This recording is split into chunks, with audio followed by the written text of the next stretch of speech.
Tollywood star hero young tiger junior NTR గారు ప్రస్తుతం Devara cinema సక్సెస్లో full బిజీగా ఉన్న విషయం మనకందరికీ తెలిసిందే. జూనియర్ ఎన్టీఆర్ గారు కొరటాల శివ కాంబోలో వచ్చిన మోస్ట్ అవాయిడెడ్ చిత్రం దేవరా పార్ట్ 1 అభిమానులు భారీ అంచనాల మధ్య సెప్టెంబర్ 27న ప్రపంచవ్యాప్తంగా థియేటర్లో రిలీజ్ అయింది. మొదటి రోజే బాక్స్ ఆఫీస్ని షేక్ చేసింది ఈ సినిమా.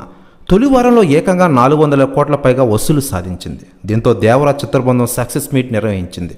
ఈ మీట్కు హాజరైన జూనియర్ ఎన్టీఆర్ సినిమా గురించి పలు ఆసక్తికర విషయాలు పంచుకున్న విషయం మనకందరికీ తెలిసిందే. మరోవైపు తాజాగా పవన్ కళ్యాణ్ గారి గురించి కూడా సంచలన వ్యాఖ్యలు చేశారట జూనియర్ ఎన్టీఆర్ గారు. ఆయన మాట్లాడుతూ దేవరా సినిమా తెలుగు రాష్ట్రాల్లో బాగా నిలిచింది. దీనికి ముఖ్య కారణం మన డిప్యూటీ సీఎం పవన్ కళ్యాణ్ గారు. ఆయన టికెట్ రేట్లు పెంచడం వంటి వాటివి చేసి మమ్మల్ని ప్రోత్సహించారు అంటూ సంచలన వ్యాఖ్యలు చేశారట జూనియర్ ఎన్టీఆర్ గారు. ఆయనకి ఫోన్ చేసి స్పెషల్ థ్యాంక్స్ కూడా చెప్పారట జూనియర్ ఎన్టీఆర్ గారు. ప్రస్తుతం విషయం వైరల్ అవుతోంది తెలుగు రాష్ట్ర రాజకీయాల్లో మరియు టాలీవుడ్ ఇండస్ట్రీలో.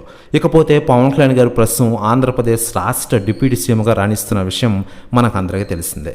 ఇటీవలే తిరుమల లడ్డు కల్తీ వ్యవహారంలో పవన్ కళ్యాణ్ గారి పేరు దేశవ్యాప్తంగా మారుమోగుతోంది. ముఖ్యంగా సనాతన ధరంపై ఆయన వారాహి డిక్లరేషన్ ఇచ్చిన విషయం మనకందరికీ తెలిసిందే. ఇక అప్పటి నుంచి నేషనల్ మీడియాలో సైతం పవన్ కళ్యాణ్ గారి పేరు మారుమోగుతున్న విషయం మనకందరికీ తెలిసింది.